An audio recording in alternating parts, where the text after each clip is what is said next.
speak again their immortal tale. What was it?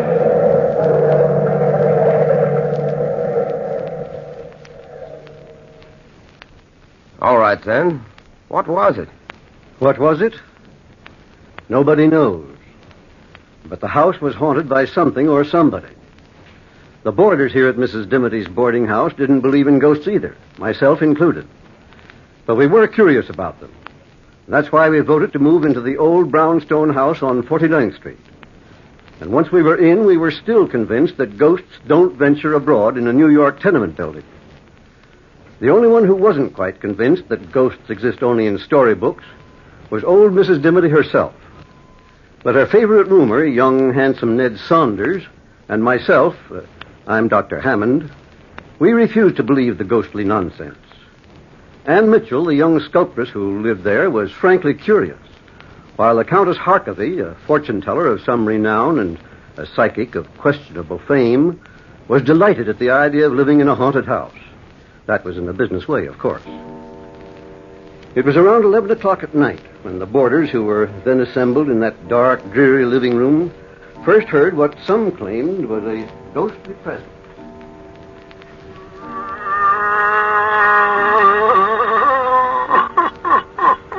Listen to that, Dr. Hammond. I hear it, Ned. It's an uncommon sort of sound for the wind. That is not the wind, Dr. Hammond. It is the cries from the spirit world. I feel it in the marrow of my bones. Oh, say, Countess, can't you feel things in a more comfortable place? Bone structures always struck me as a most uncomfortable place to have a feeling going on. Listen, all of you. Listen. Oh, skip it. Ned, will you pass me that magazine on the shelf next to you? I think any kind of reading will be preferable to listening to old psychic ears rambling. Sure thing. Here you are, dear. You really think this house is haunted, Countess? Yes, I do. It would be a fortunate thing for your business if the United States of America could be made ghost-conscious. Dr. Hammond, you'll live to regret that remark. The Countess will take you seriously. I am serious. And talking of taking things seriously, when are you going to start taking me seriously, Anne? When you start to make a living, Ned. Oh, someday I hope I won't have to try and sell my sculptures. All art is conceived out of the fires of struggle. Well, I'm tired of struggling. Oh, if I could just create something out of the ordinary for an art exhibit, I could make a couple of $100. I've been working 3 months for an idea, and I haven't done a thing. My poor dear Anne, as long as you doubt the extraordinary, how can you create it? She's got you there, Anne. Yes, she has, Dr. Hammond. Well, what would you suggest as a good subject for Anne to sculpt, Countess? Well, a denizen of the other world, perhaps? Oh, sure. That's rather a hot place for a girl to venture in order to sculpt the devil, isn't it? Don't speak so lightly of his satanic highness. No one knows where the devil's hand may be next. How about sculpting me, Anne? I'm an extraordinary young man. That you are, darling. Extraordinarily broke, at any rate. Oh, the woes of the world revolve on that ugly stuff called money. People take money much too seriously, Ned. Well, frankly, Dr. Hammond, if I had some of it, I wouldn't take it at all seriously. I'd scatter it around the world like a veritable windmill. Oh, frivolity. That's your trouble, my dear friends. Frivolity. You feed on it. Here in this very house is a poor, earthbound spirit, and yet you ignore it. Come, Countess, you don't expect us to take it seriously? I expect nothing. What do you expect us to do? Call the spirit in and ask him to sit for me? Possibly, Anne. Possibly. Come, Countess, you're joking. I have never been more serious in my life. I think we ought to hold a seance and command the spirits to enter the room. That would be interesting, at least scientifically so. Oh, nonsense, Doctor. Besides, Mrs. Dimity would never stand for it. Ever since she moved us into this house, she's been scared stiff of the very idea of spirits. Have you seen the amulet she's been wearing? Yes. She carries it around like a sword. Why don't we ask her? Oh, we were just talking about you, Mrs. Dimity. Oh, dear. I tell you, I just can't stand being alone in my room. I just know something was in there with me, Anne. I just know it. The spirits probably have been attracted to you, Mrs. Dimity. I've always felt you're strongly psychic. Oh, don't say it, Countess. Don't even think about it. It was all a mistake, moving into this house. All a mistake. I've just never been as nervous. Dr. Hammond, feel my pulse. Feel it. It's practically non-pulse, so to speak. Well, I wouldn't take it seriously, Mrs. Dimity. We all know there are no such things as spirits. You see, we've been talking about the ghost for so long that at times we half believe, but that's purely imagination. It wasn't imagination at all, Dr. Hammond. You know very well there are only 5 of us living here. You four were downstairs, and I was alone upstairs, and... Oh, I did hear footsteps in the hall. I opened the door, and I felt something cold touch me. Ah, you see, I knew it. Oh, listen. Oh, it came from upstairs. Listen, all of you. Ah, and was that also the wind, Dr. Hammond?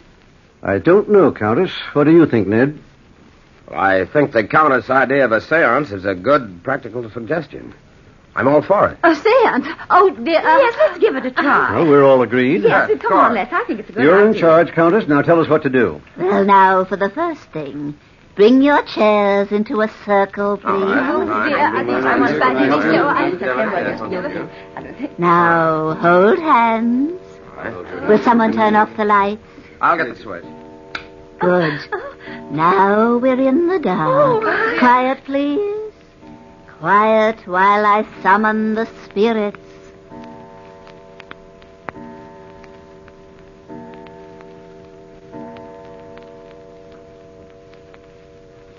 It is midnight, O spirits, midnight. Enter the portals of our room and speak to us. Speak to us. We are gathered to commune with you who have passed on. Withhold not your secrets. Speak. Speak. It is I, Countess Harkavy, asking you to descend to this mortal plane. Answer me. Answer me. If my Uncle Ezekiel's in the room and wants to talk to me, I'd talk to him, Countess. Yes, Mrs. Dimity. Ned, stop squeezing my hand. I'm not squeezing your hand, Anne. Or whatever you're doing, stop I'm doing not doing it. anything. Ouch, doggone it. What's the matter with you, Anne? You're so coy, pinching me now. I'm not pinching you. My hands are in my lap. Well, who's ever sitting next to me? Stop it. Dr. Hammond. I'm sitting across from you, Anne. Mrs. Dimity. Oh, dear. I wouldn't have the courage to squeeze anybody's hand at this point. Ouch. Well, whoever it is. Turn on the light, somebody. Turn on the light. No. Somebody's got hold of my No, hand. don't turn on the lights. The spirits have entered the room and are attracted to you, Anne. To you. Oh, please turn on the lights, please. I'll do it, Anne. I'll do it. Oh, let go. Oh, there. Oh, There's nobody sitting next to you. That's a vacant chair. but I felt it. Anne, did you imagine it? Imagine what? That somebody squeezed my hand? I imagine nothing. Look at my hand, and tell me that's imagination. Let's see it, darling. What? Dr. Hammond, look. Her hand is bruised. Yes, it is. Pretty badly bruised. Countess, where were you sitting? Exactly where I'm sitting now, Dr. Hammond, and I haven't moved. You had your chance to do something extraordinary, Anne, but you muffed it. A pity is all I can say. A great pity. The seance is ruined. But, Countess, wait a minute. What for? To try another seance and have you become hysterical all over again? Good night. Dr. Hammond, is it possible that I really was holding the hand of something, or... Anything's possible, Anne, but not very probable. Oh, dear. Oh, dear. I said not very probable, Mrs. Dimity. I think perhaps the Countess has been playing a trick on all of us. It's a cute trick, Doctor. A pretty difficult one. If she wasn't playing a trick, she shouldn't have been so upset when you turned on the lights, Ned. Oh, Doctor, I think you've got a point there. Nothing like a good dash of logic to take the cold chills out of my spine. Well, how could the Countess do it, Doctor? Well, Mrs. Dimity, psychic phenomena is the Countess's business. After all, she makes a living out of calling imaginary spooks from the outer world. I don't think it's very nice of us to try and pry into her secrets. I hope you're right, Doctor. I do hope you're right. Well, I wouldn't worry, Mrs. Dimity. Well, I'm going upstairs to bed. I've had enough spooks to last me for years. Oh, wait for me, Mrs. Dimity. I'll go up with you. Good night, Ned. Good night, Anne. Good night, Dr. Hammond. See you in the morning. Good night, my dear. And don't worry about the spooks. They're purely harmless make-believe. Oh, dear. I'll never sleep a wink, Anne. Well, Doctor, what's the tongue in the cheek look? Oh. Ned, I'm afraid we've had our first touch of real psychic phenomena tonight. But you just said I that... didn't want to frighten the women. And you believe this house is haunted? Haunted? Well, I don't like the phrase, but in essence, that's the idea. I was wondering if you'd be interested in trying an experiment with me tonight. Certainly, Doctor, anything. Well, suppose you and I spend the next few nights down here. We'll turn off the lights and wait. Just wait. Perhaps we can invite some trouble. We waited that night through without sleeping, but nothing extraordinary happened, except for the fact that Mrs. Dimity's rocking chair kept rocking all night long, creaking and squeaking as it moved. But the wind could have been responsible for that. The next night and the next and the one after that, we kept our nightly vigil, creeping up to our rooms like thieves just before daylight broke, so that nobody would suspect our secret experiment. On the 5th night of our wait, we heard the rocking chair creaking, creaking, creaking. Doctor. Yes, Ned? That rocking chair couldn't be moved by wind tonight. There isn't a breath of air stirring. I noticed that, Ned. I wonder...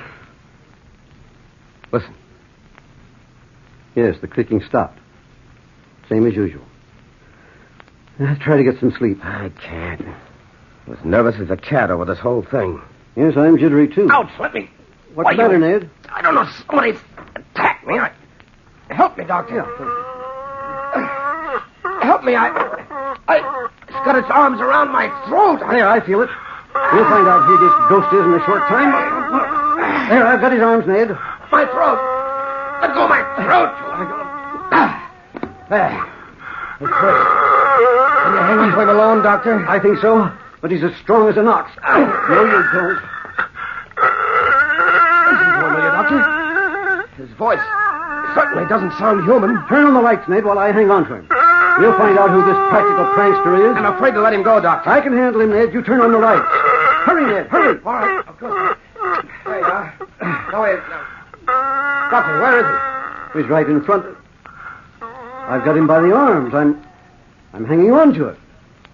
Well, this is amazing. Amazing, Doctor. Well, we can't see it. It's invisible. Help me, Ned. He's trying to escape. Help! If I could only see him. There we are. I've got it. I've got it. But what is it, Doctor? What is this thing?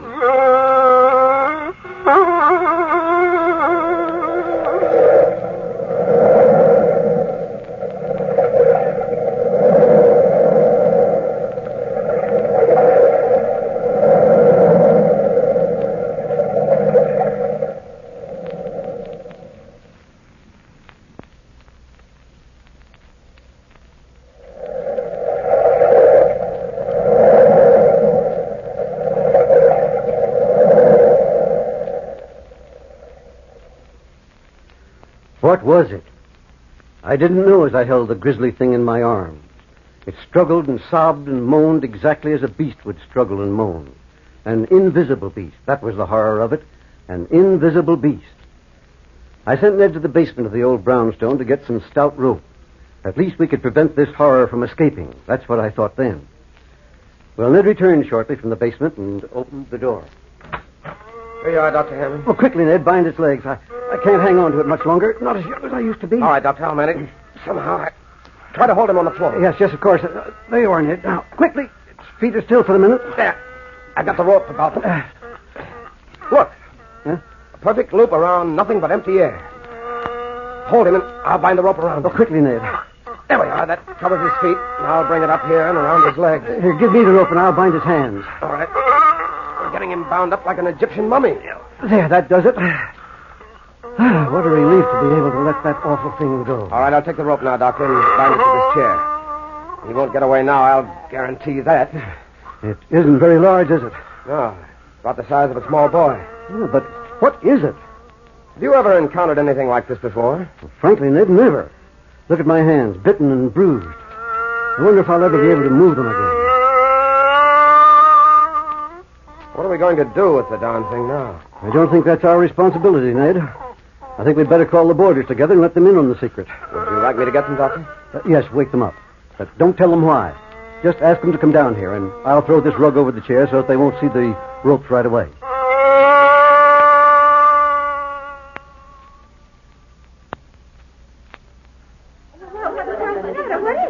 Don't ask so many questions, everybody. Dr. Hammond will explain everything. Oh, good evening, Dr. Hammond. Have you possibly discovered that psychic phenomena does exist? Come in, Countess. Come in, everybody. Don't be afraid, Mrs. Dimity. What's that? I'll explain it in a minute. Explain it, Dr. Hammond? Sit down, everybody, please. No, Mrs. Dimity, not in the rocking chair. Oh, dear me. I'm afraid we're in for a revelation this evening. Ned, please close the door. Right. Strange are the ways of the world. Yes, Countess. The ways of the world are very strange. Mrs. Dimity, and the Countess has been correct about this house. There is something in it. Oh, what do you mean? There's nothing to be frightened of, Mrs. Dimity. Oh, spirits are often kind. Indeed, they're friendlier than many mortals. This isn't exactly a spirit, Countess. What do you mean? Exactly what I say. It's a beast of some kind. Oh, the doctor, is it in this room? Mrs. Dimity, please. Yes, Anne, it's in this room, in that rocking chair. I threw a rug over it. Oh, unfortunate spirit. If you wish, Countess, remove the rug. Yes, of course. Why, where is it? It's there. You can see the ropes being held in place by it. What kind of a hoax are you trying to play on me, Dr. Hammond? It is not a hoax. There's a living, breathing something bound in that chair. But it's invisible. Oh, why, that's incredible. It's more than incredible. Would you mind if I touched it? I don't see why I should. It's not my beast. The problem is, what are we going to do with it? What do you suggest, Mrs. Dimity? Mrs. Dimity! Oh, she's fainted, Dr. Hammond. I'll get a smelling salts right here in the desk drawer. Oh, I felt it. I felt it, Anne. I felt it. A captured spirit. I must tell my co-worker, Dr. Zarcox, right away. He'll be so thrilled, so thrilled. I'm not sure that we ought to tell anybody about it. Are you, Dr. Hammond? Ned's quite right. We should not. Oh, but Dr. Zarcox is the only living person constantly in touch with the spiritual night and day. Day and night, constantly. The smelling salts should be in here someplace. Oh, here they are. Until we find out exactly what it is, I don't think we ought to divulge the secret. Heaven knows what we've stumbled into. You're right, Ned. Here, Mrs. Dimity, take a deep breath of this. And how do you propose going about finding out what it is? Breathe deeply, Mrs. Dimity. Well, I was thinking it might be possible for Anne to make a plaster cast of it. Oh, that's a gay idea, Ned. Breathe deeply, Mrs. Dimity. You'll be all right. That's quite a good idea, as a matter of fact. No, you'll hold it while I make a cast, huh? If it happens to bite me with a pair of invisible teeth, that'll be my word. No, being a doctor, I shall use a little chloroform and put it to sleep for a while. We'll be able to make a perfect cast. Mrs. Dimity, are you all right? Oh, I'll never be all right again. Well, Anne, are you willing to give it a try? Oh, I suppose so, Ned. I'll prepare the plaster right away.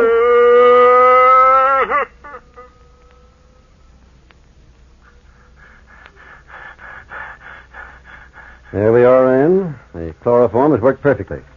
Whatever it is, it's asleep. Before you start with the plaster, I should like to listen to his heart with a stethoscope. Certainly, Doctor. Normal.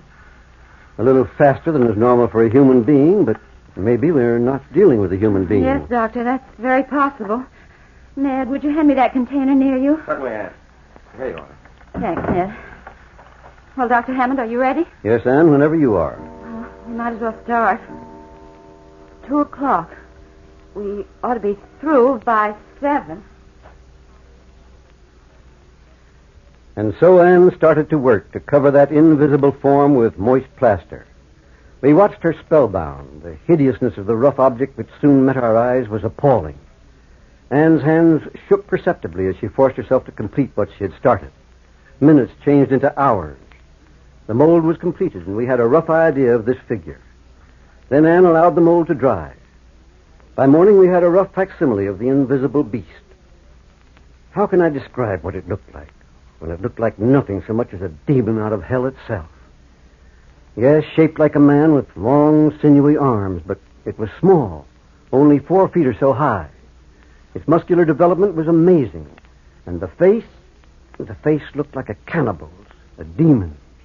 Cruel, tiny eyes, a tiny nose, and a twisted, a horribly long mouth, and sharp, shiny teeth. The first rays of light broke through the window, and I realized that the effects of the chloroform were wearing off. What's that, lady? He's awake. I got him, Doctor. You better help me. Yes, of course. Here, we'll hold him together. And Yes, Dr. Hammond? we'll hold him down, and you bind his legs with the cord. Yeah. Get that rope around his legs. Good girl, Anne. That's it. Ow! He bit me. Your arm, darling, it's bleeding. Don't mind my arm. Bind the legs. Okay. Hurry up, Anne. That's the girl. Now slip the rope around him and pull it good and tight. All right. There we are. Give me the rope, Anne. I'll secure his arm. Ned, look at your arm. Oh, Doctor, he's badly bitten. Don't bother about me now, darling. We can't let this beast loose on humanity. That face you've done, Anne, looks like the face of a man-eater. Yeah, it does. Give me a hand, Dr. Hammond. We'll put it back in the chair and tie it. Clean it now. 1, 2, lift. There. Now, tie the darn thing there. What do you think we ought to do with it now? I don't know. You're the doctor. Well? I think we all need some sleep.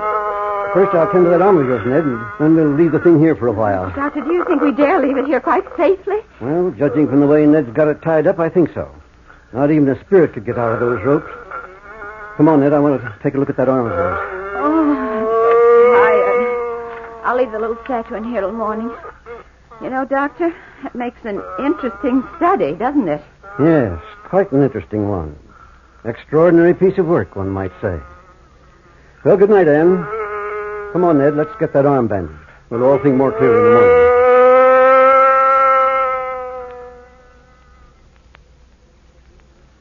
We thought we could think more clearly after some sleep. And so the days went by. Ned and Anne and I stayed with that invisible beast constantly. I took test after test. Its heart condition, its breathing, every test I took baffled me completely. For this invisible beast reacted to every test exactly as a reptile would react. Or to be more specific, a python.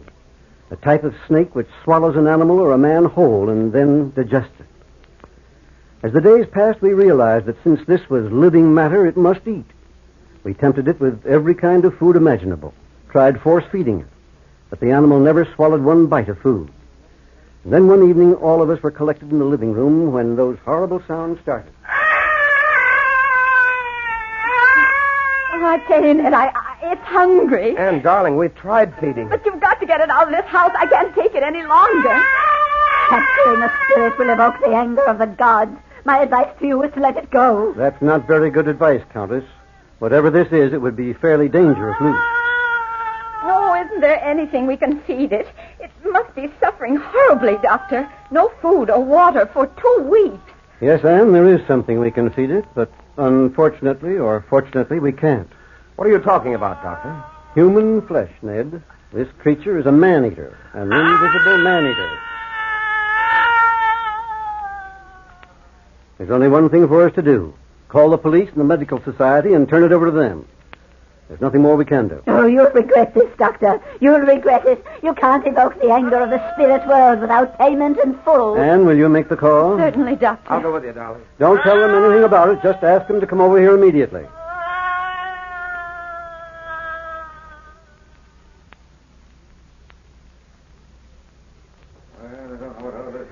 And so, gentlemen, Anne called you and brought you over here. I've told you the complete story of the monster from the very beginning. Well, Dr. Hammond, as a member of the police force, I don't mean to doubt you. But where is this invisible monster? It died of hunger 10 minutes before you arrived, Sergeant. Well, where is it? On the floor, here, next to my foot. You can feel it even if you can't see it. Here, put your hand down here. All right.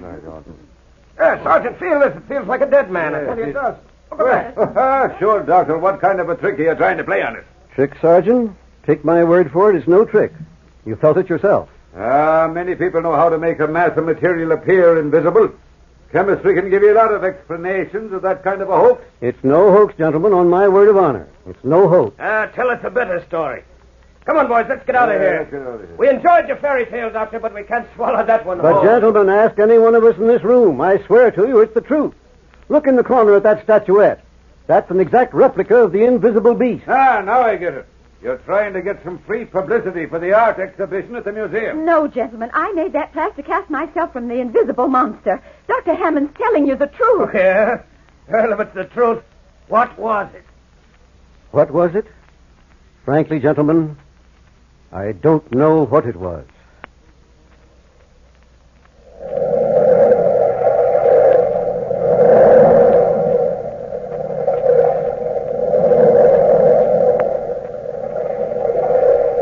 From the time-worn pages of the past, you have heard, what was it? Bell keeper, toll the bell.